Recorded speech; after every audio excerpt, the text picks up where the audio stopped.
अस्सलाम वालेकुम, मैं हूं मोहम्मद उस्मान। व्यूवर्स, अब तक की वीडियोस में मैंने आपको मेरा पाकिस्तान मेरा घर स्कीम में अप्लाई करने से लेकर लोन हासिल करने तक के तमाम प्रोसेस को, डॉक्यूमेंटेशन को और हर चीज़ को बड़ी तफसील से बताया है। और मेरी हमेशा से कोशिश होती है कि मैं आप तक दुरुस्त इन्फॉर्मेशन पहुँचाऊँ ताकि आपके लिए कोई मिसअंडरस्टैंडिंग ना हो। जैसा कि मैंने अपनी पिछली वीडियो में भी तमाम डॉक्यूमेंटेशन के बारे में बताया कि किस तरीके से आपने हासिल करनी है, कहाँ से आपको डॉक्यूमेंट्स मिलेंगे, आपका किस डॉक्यूमेंट के ऊपर कितनी कॉस्ट आएगी, कितना खर्चा आएगा और टोटल कॉस्ट कितनी आएगी मेरा पाकिस्तान मेरा घर स्कीम में अप्लाई करने के लिए। और मैं दावे से कह सकता हूँ कि ये इन्फॉर्मेशन आपको कोई नहीं देता। तो आज की वीडियो में मैंने सोचा कि आपके सामने कुछ हकायक पेश करूँ, कुछ अपने व्यूज़ बताऊँ इस स्कीम के बारे में। तो जो लोग मेरे चैनल पर नए हैं उनसे रिक्वेस्ट है, काइंडली मेरे चैनल को सब्सक्राइब कर लें और इसी के साथ साथ बेल के नोटिफिकेशन को क्लिक करके ऑन कर दें ताकि आपके पास जो लेटेस्ट वीडियोज़ हैं वो बर वक्त पहुँचती रहें। देखें व्यूवर्स, मेरा लोन अप्रूव हुआ है, लेकिन इसका मतलब ये नहीं है कि मैं आपसे हकाइक छुपाऊँ या मैं आपको इसके ड्रॉबैक्स ना बताऊँ इस स्कीम के, और मैं सिर्फ गवर्नमेंट या बैंक्स की तारीफ़ करता रहूँ, ऐसा नहीं है। मैं चाहता हूँ कि मैं आपके सामने असल हकाइक भी सामने रखूँ, आपको ट्रू फीडबैक भी दूँ अपना, और कुछ व्यूज़ भी इसके बारे में बताऊँ इस स्कीम के बारे में। तो सबसे पहले देखें, मैं ये नहीं कहता कि इसमें अप्लाई करना बहुत आसान है या इस कर्ज़े को, इस लोन को हासिल करना बहुत आसान है। मैं कतई इससे मुत्तफ़िक नहीं हूँ। मुश्किल है, काफ़ी मुश्किल प्रोसेस है, डॉक्यूमेंटेशन बहुत मुश्किल है, लेकिन नामुमकिन भी नहीं है। अगर नामुमकिन होता तो ज़ाहिर है मेरा लोन भी अप्रूव ना होता। तो मुमकिन तो है, लेकिन काफ़ी मुश्किलात हैं, काफ़ी पेचीदा है, कॉम्प्लिकेटेड है। मैं अच्छी तरह जानता हूँ कि प्रोसेस बहुत मुश्किल है, क्योंकि मैं ख़ुद गुज़रा हूँ इन चीज़ों से।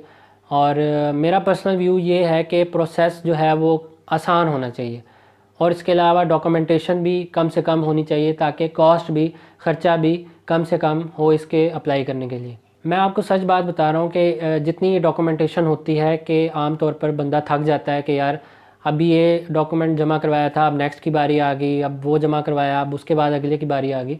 तो बड़ा लेंथी प्रोसेस हो जाता है, डॉक्यूमेंटेशन बहुत ज़्यादा है, फिर कॉस्ट भी उस वजह से ज़्यादा आती है। और देखें, जब प्रोसेस लेंथी होगा, डॉक्यूमेंटेशन ज़्यादा होगी, तो जाहिर सी बात है कि ख़र्चा भी ज़्यादा आएगा, जो कि लोन मिलने से काफ़ी अर्सा पहले आपको अपनी जेब से अदा करना पड़ेगा। देखिए, जब प्रोसेस इजी होगा, डॉक्यूमेंटेशन कम होगी, तो लाजमी सी बात है कि कॉस्ट भी कम आएगी और एक लोअर मिडिल क्लास का जो शख्स है वो भी ईज़िली इस स्कीम के तहत अप्लाई कर सकेगा। लोग कहते हैं कि ये स्कीम गरीब आदमी के लिए नहीं है, गरीब आदमी कहाँ जाए, कैसे अप्लाई करे। तो किसी हद तक ये बात ठीक है कि वाकई ये स्कीम गरीब आदमी के लिए नहीं है। क्योंकि मैं आपको सच्ची बात बताऊं तो जब ये स्कीम लॉन्च होने जा रही थी तो मैंने इंटरनेट पे एक आर्टिकल में पढ़ा था इस स्कीम के बारे में, जिसमें बाकायदा तौर पे ये बताया गया था कि मिडिल क्लास तबके के लिए ये स्कीम लाई जा रही है। जो लोग अपना घर बनाना चाह रहे हैं, जो मिडिल क्लास तबके से ताल्लुक़ रखते हैं और जिनके पास कोई ज़मीन या कोई प्लाट पड़ा हुआ है लेकिन कंस्ट्रक्शन के पैसे नहीं हैं, तो वो लोग इसके ऊपर कंस्ट्रक्शन के लिए लोन ले सकते हैं। मगर मैं ये बात कहता हूँ कि गवर्नमेंट को चाहिए, हुकूमत को चाहिए कि इसको इस तरह से डेवलप करें, इस प्रोजेक्ट को इस तरह से रिवाइज़ करें कि एक गरीब आदमी भी इससे फ़ायदा उठा सके। डॉक्यूमेंटेशन कम से कम हो, इसके कॉस्ट कम से कम हो। और स्टेट बैंक को स्पेशली ये चाहिए कि जितने भी कमर्शियल बैंक्स ये स्कीम दे रहे हैं, ये कर्ज़ा दे रहे हैं, उनको ये कहा जाए कि आप अपनी जो प्रोसेसिंग चार्जेज़ हैं वो मिनिमम कर दें।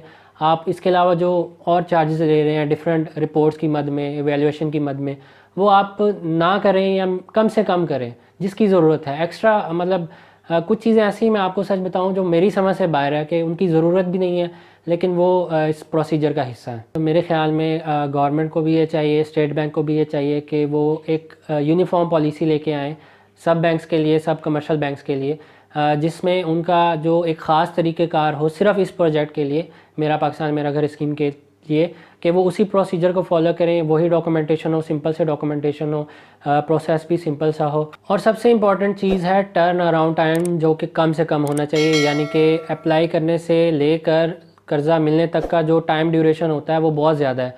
अमूमन 4 से 5 माह भी लग जाते हैं इस सारे प्रोसेस में।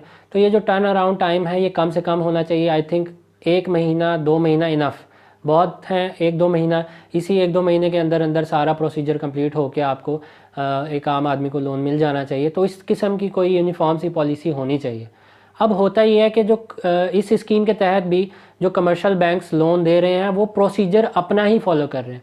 मतलब जो अपना वो लोन फाइनेंस प्रोवाइड करते हैं अपनी प्रोडक्ट्स के लिए, अपनी हाउसिंग स्कीम्स के लिए, जो कि बैंक अमूमन 13 से 14 रेंटल मार्कअप पे प्रोवाइड करता है, तो इस स्कीम के लिए भी वो उसी प्रोसीजर को फॉलो कर रहे हैं जो ऑलरेडी उनके बैंक में है, जिस बैंक का भी है। तो गवर्नमेंट या स्टेट बैंक को चाहिए कि कोई डिफरेंट पॉलिसी, डिफरेंट प्रोसीजर लाया जाए जो कि आसान हो और तमाम कमर्शियल बैंक्स उसी को फॉलो करके इस लोन को प्रोसेस करें। तो अब यहाँ पे सबसे बड़ा सवाल ये है कि क्या इस स्कीम के तहत अप्लाई करना चाहिए। तो मेरा व्यू ये है कि अगर आपके पास ये 3 चीज़ें हैं तो आप इस स्कीम में अप्लाई कर सकते हैं। वो 3 चीज़ें कौन सी हैं? एक सबसे पहली चीज़ बहुत इंपॉर्टेंट है, आपके पास होना चाहिए, वो है सब्र।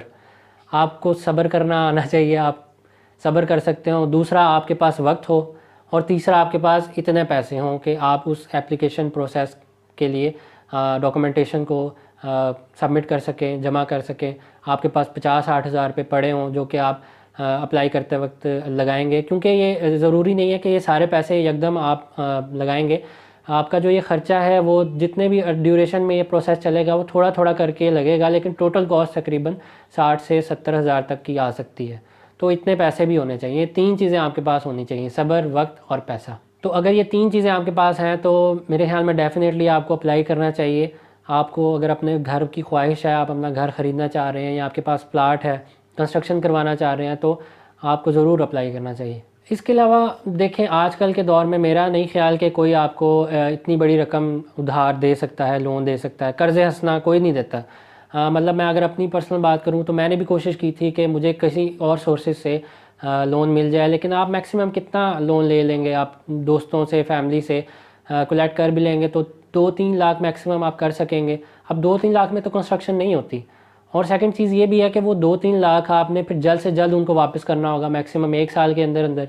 जबकि आप अगर बैंक के थ्रू ले रहे हैं तो एक तो आपके पास ड्यूरेशन का इशू नहीं है, आप 20 साल तक के लिए लोन ले सकते हैं, ठीक है। उसके अलावा आपको अमाउंट ज़्यादा मिल जाती है जो कि आप कम से कम कंस्ट्रक्शन कर सकते हैं अपने प्लॉट में। तो आजकल के दौर में अव्वल तो कर्ज़ कोई देता नहीं है, और अगर दे भी देगा तो आपने जल्द उसको रिटर्न करना होगा। तो इसलिए आप कह सकते हैं कि this is the only option we have, कि हमारे पास फ़िलहाल ऑप्शन ही यही है और कोई ऑप्शन नज़र नहीं आता।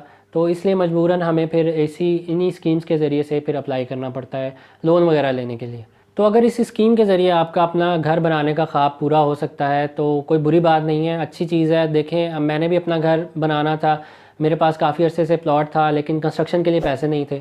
तो इस स्कीम के तहत मुझे अपॉर्चुनिटी मिल गई और मैंने कंस्ट्रक्शन के लिए लोन अप्लाई कर लिया, मुझे लोन मिल गया, अप्रूव हो गया। तो एक अच्छी चीज़ है, एक मतलब आपको एक अपॉर्चुनिटी तो मिल रही है। तो अगर इस स्कीम के तहत आपके घर का ख्वाब पूरा हो सकता है तो इसमें कोई बुरी बात नहीं है। आई थिंक अच्छी चीज़ है, आपकी अपनी ख्वाहिश पूरी हो सकती है। और एक उम्मीद तो है कि चलें आप अप्लाई करेंगे तो आपके पास एक उम्मीद है कि शायद मेरा घर बन जाए, जो कि इस स्कीम के पहले आई थिंक नहीं थी। तो एक उम्मीद ज़रूर है कि एक लोअर मिडिल क्लास तबके से ताल्लुक़ रखने वाला शख्स भी अपना घर बना सकता है। तो ये वो चीज़ें थी जो मैं आपसे डिस्कस करना चाह रहा था, वो हक़ाइक़ आपके सामने लाना चाह रहा था कि जो प्रोसेस है वो वाकई मुश्किल है, इतना ईज़ी नहीं है। और पॉजिटिव चीज़ों के साथ साथ कुछ ड्रॉबैक्स भी डिस्कस करना चाह रहा था। तो आज की वीडियो के लिए बस इतना ही। मिलते हैं अगली वीडियो में, तब तक के लिए स्टे सेफ़, स्टे ब्लेस्ड। अल्लाह हाफ़िज़।